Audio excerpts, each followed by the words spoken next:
Subscribe to our channel by clicking the subscribe button. Click the bell button and enjoy the latest uploads from our channel. तो Ibn Ziyad जो मरजाना लोंडी का बेटा था और ये रिश्ते में यजीद के चचा का भी बेटा था। असल नाम इसका उबैदुल्ला था और इसका जो बाप था ये वही ज़ियाद है जिसने 55 या 56 हिजरी में जब सैयदना अमीर मुआविया ने यजीद की खिलाफत या हुकूमत के हवाले से अपने बाद जब कोई तज़किरा किया तो इसके बाप ने शदीद मुखालफत की थी। बाद इब्ने ज़ियाद को यजीद भी इसको कोई इतना पसंद नहीं करता था, लेकिन क्योंकि ये वो तो होशियार चालाक था तो इसकी चालाकियों से, उसकी चालों से फ़ायदा उठाने के लिए इसको बसरा की गवर्नरी के साथ साथ कूफा के गवर्नर नुमान बिन बशीर को मुअत्तल करके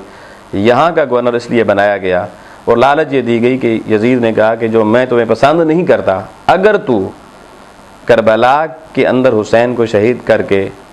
और खानवादा अहले बैत को गिरफ्तार करके मेरे पास ले आया या उनकी बैत ले ली तो मैं तुझे इनाम इकराम दे के तुझसे राज़ी होऊंगा।